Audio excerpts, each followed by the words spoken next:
हर बात पे कहते हो तुम कि तू क्या है। हर बात पे कहते हो तुम कि तू क्या है। तुम ही बताओ कि यह अंदाज़े गुफ्तगू क्या है। नमस्कार दोस्तों, आप देख रहे हैं नेक्स्ट 9 न्यूज और मैं हूं आपका दोस्त अर्पण।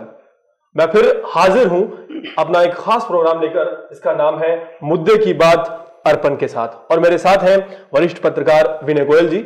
और आज का हमारा मुद्दा जो है वो थोड़ा सा अलग है। हमारे मुद्दे का नाम है एंटी रोमियो स्कॉट। क्या कहते हैं सर? एंटी रोमियो स्क्वाड, इस नाम से ही विवाद शुरू हो गया है। जैसे कि लोग जानते हैं, रोमियो को जूलियट से जोड़ा जाता है जी। एक literary part of the course है जी। बीए में इंग्लिश साहित्य में रोमियो जूलियट पढ़ाया जाता है। शेक्सपियर की जब बात करें तो जो हमारे वाला जो उत्तर प्रदेश का रोमियो है वो जूलियट से नहीं जोड़ा जा रहा है। हमारा जो उत्तर प्रदेश का रोमियो है वो बदकिस्मती से लफंगों के साथ जोड़ा गया। मतलब आप ये बात को समझिए कि इतना बड़ा नाम, शेक्सपियर बहुत बड़े राइटर हुए हैं और उनकी एक रचना थी जिसमें रोमियो और जूलियट का जिक्र किया गया है और ये बहुत ही पवित्र बंधन माना गया है। रोमियो एक आदर्श है, स्कूलों में बच्चों को पढ़ाया गया और आज रोमियो जो है हमारे उत्तर प्रदेश में लाखों की तादाद में, हजारों की तादाद में देखने को मिलता है। ऐसा क्यों है सर? देखिए, सबसे पहले तो सरकार को ये सोचना चाहिए था, इस नियम को लागू करने से पहले इस पे अच्छी तरीके से रिसर्च करना चाहिए था जी, कि आदमी की, लड़कों की मेंटलिटी पे उनको एक अच्छा खासा अनुसंधान करना चाहिए था जी, ताकि लड़कों की, युवाओं की जो मानसिकता है जी, अगर उसको समझा जाए और उस पर काउंसलिंग की जाए। काउंसलिंग किस तरह से की जा सकती है? मतलब काउंसलिंग ये की जा सकती है क्योंकि हर कोई लड़का जो सड़क पे जा रहा है जी, वो बैड एलिमेंट्स से ही है जी। जो इन्होंने नियम कायदा बनाया है वो बैड एलिमेंट्स के खिलाफ बनना चाहिए था, ना कि युवाओं के लिए जी। कोई लड़का लड़की जा रही है या जा रहा है तो ये जरूरी नहीं कि वो आप समझिए प्रेमी प्रेम का ही होगा। जिस तरह से सरकार ने एक घोषणा पत्र में एक बहुत बड़ी घोषणा की थी कि हम महिलाओं की सुरक्षा को लेकर कुछ ना कुछ ठोस कदम जरूर उठाएंगे, और 19 मार्च को शपथ लेने के बाद सरकार ने ये एंटी रोमियो स्क्वाड जो है वो जारी किया था। उसमें ये कहा गया था कि ठीक है, पुलिस वालों को ये जिम्मेदारी दी जाती है कि जितने भी रोमियो घूम रहे हैं उत्तर प्रदेश में उनको पकड़िए और जेल में डाल दीजिए। लेकिन ये सोचिए कि क्या रोमियो को पहचानने का कोई पैरामीटर है? हर लड़का जो रास्ते से निकलता है, जाता है, क्या वो सब रोमियो है? और ज्यादातर लड़कों से ये बात पूछी जाती है कि तुम कहाँ जा रहे हो, और उनसे ये पूछा जाता है कि हाँ जी, वो अगर वो जवाब देते हैं कि मैं घर जा रहा हूं तो उनसे कहा जाता है कि सीधे घर जाना, या फिर उनको कई बार जेल भी जाना पड़ता है। सर, इस तरह का क्या मतलब सिनेरियो निकाला गया है? क्या पैरामीटर है? रोमियो को कैसे पहचाना जाए? देखिए, ये होता है कि सरकार कोई भी नियम कायदा बनाती है जी, तो कुछ ऑफिसर पुलिस महकमे के या किसी भी डिपार्टमेंट के बहुत ज्यादा उत्साह में आ जाते हैं जी। उसके बारे में वो अपने बॉस को खुश करने के लिए अति उत्साह में काम करने लगते हैं, जिसके परिणाम उल्टे आने लगते हैं। अब जैसे कि महिला पुरुष अगर रास्ते में कहीं मिल जाते हैं, उनको आप पुलिस वाले पूछ के सवाल जवाब करते हैं तो समाज में उनकी इज्जत पे थोड़ा सा बट्टा लगता है जी जी जी। कोई भी सामान्य से जा रहा है, इज्जतदार आदमी, उसको पुलिस वाले ने रोक कर 4 बार सुना दी या कॉलर ही पकड़ लिया, तो उसके लिए तो बहुत बड़ी बात है। जिस तरह से विनय जी, हम जानते हैं कि पार्क क्यों बनाए जाते हैं। पार्क हम सब जानते हैं कि वहां पर पब्लिक जाए अपने परिवार के साथ, अपने दोस्तों के साथ, और वहां पर समय व्यतीत करे, टाइम स्पेंड करे। लेकिन अगर आप पहले पार्कों में जाते तो आपको बड़ा अच्छा लगता, लेकिन आज की डेट में अगर आप चाहते हैं कि अपनी किसी महिला दोस्त के साथ आप पार्क में जाएं तो आपके लिए बहुत बड़ी समस्या खड़ी हो सकती है। आपके लिए जेल का दरवाजा भी हो सकता है कि आप पार्क नहीं गए, आप गए थे तो पार्क, लेकिन पहुंच गए जेल, तो घर वाले कहेंगे कि ये कोइंसिडेंस कैसे हो गया कि आपको तो पार्क भेजा था, आप जेल कैसे पहुंच गए? ये कोइंसिडेंट नहीं, ये एक्सीडेंट हो जाएगा।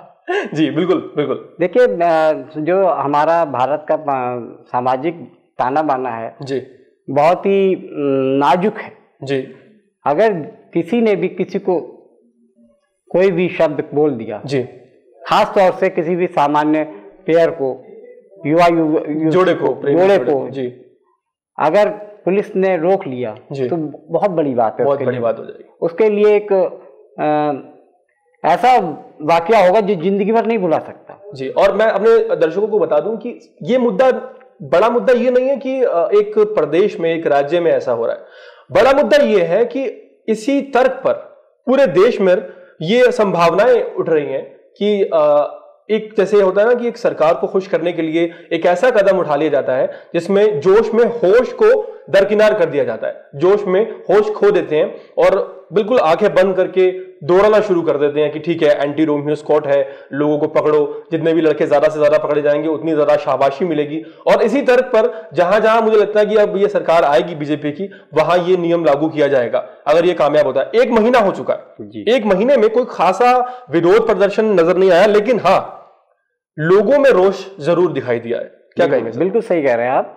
देखिए, यूपी में जो एंटी रोमियो स्क्वाड इन्होंने लॉन्च किया है अपना, इसके जो पुलिस ऑफिसर है उनको कोई ट्रेनिंग नहीं दी गई है, ट्रेनिंग लेस है बेसिकली, ज्यादा उनको जागरूकता नहीं है। जी जी। किस तरह की ट्रेनिंग की बात करें? ऐसी ट्रेनिंग मिलनी चाहिए जिसमें कि मनोविज्ञान की पढ़ाया जाए जी। मनोवैज्ञानिक अगर इनको जानकारी रहेगी तो वो देख के अंदाजा लगा लेंगे कि हाव भाव से पता चल जाता है लड़के लड़की का। जी जी। उनके हाव भाव बता देते हैं कि वो दोस्त है, प्रेमी प्रेमिका है या कॉलेज जाने वाले साथी हैं। नहीं, अगर हम बात करें दोस्त हैं तो दोस्ती में क्या बुराई है? देखिए, आज तक हमने ये बात समझी है और भारत में रहने वाला हर नागरिक इस बात को जानता है। मैं ये नहीं कहूंगा भारत की बात, पूरी दुनिया की बात करें तो एक लड़का एक लड़की का बहुत अच्छा दोस्त होता है और एक लड़की एक लड़के की बहुत अच्छी दोस्त होती है, जो उसका भाई बहन नहीं होते, जो उसके हस्बैंड वाइफ नहीं होते, जिसका कोई और रिलेशन नहीं होता। तो मुझे ये समझ नहीं आती कि एक छोटी सी बात जो एक बच्चा भी समझता है कि क्या एक लड़की और एक लड़के के बीच में सिर्फ एक ही रिश्ता हो सकता है? क्या वो उसका दोस्त नहीं हो सकता? अगर वो उसका दोस्त है भी तो फिर ऐसा क्यों है कि वो उसके साथ एक पार्क में नहीं बैठ सकता? देखिए, लड़कियां बहुत भावुक होती हैं जी।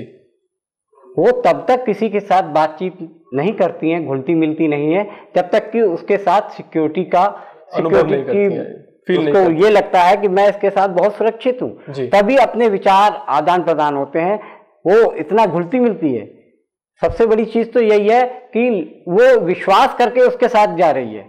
देखिए, एक लड़की का किसी लड़के के साथ, अपने दोस्त के साथ जाना, ये उसकी पर्सनल चॉइस है जी, ये उसका पर्सनल ओपिनियन है, उसका राइट है।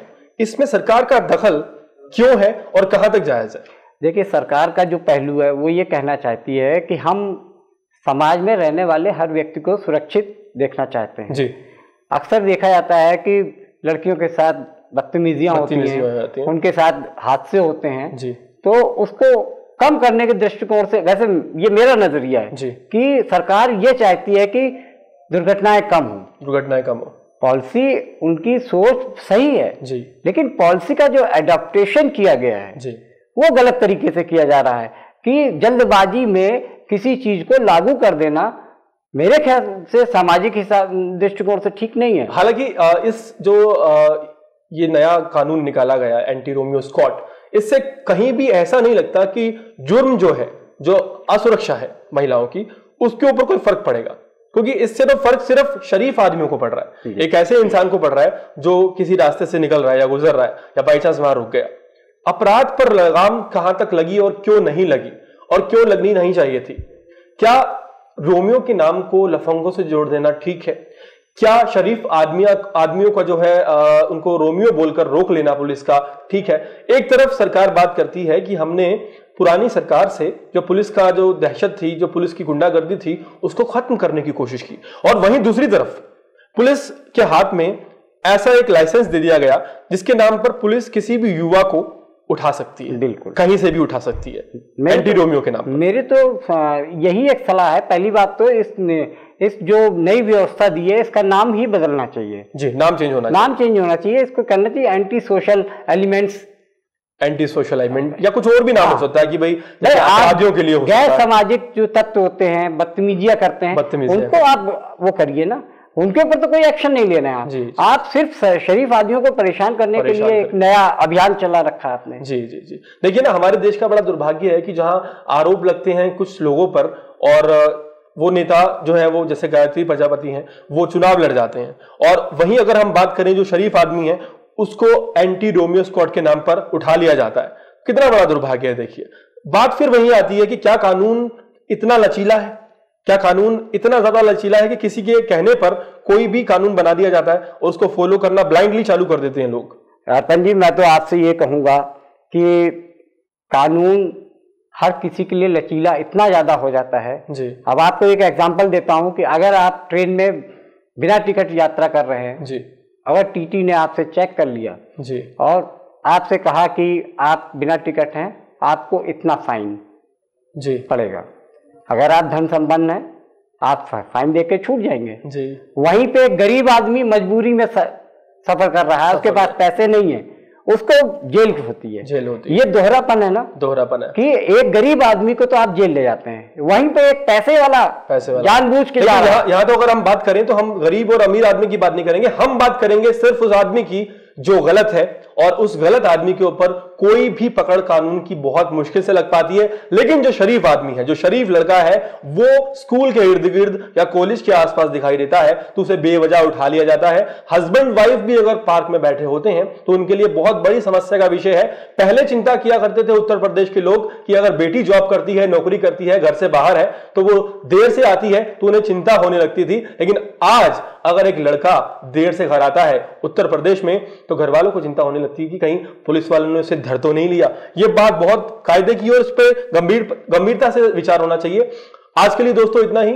मुझे यानी कि अर्पण को और हमारे दोस्त विनय जी को इजाजत दीजिए। हम फिर आएंगे एक नए मुद्दे की बात लेकर। हम आपके साथ जुड़े रहेंगे। अपना ख्याल रहिए और नेक्स्ट 9 न्यूज देखते रहिए। नमस्कार।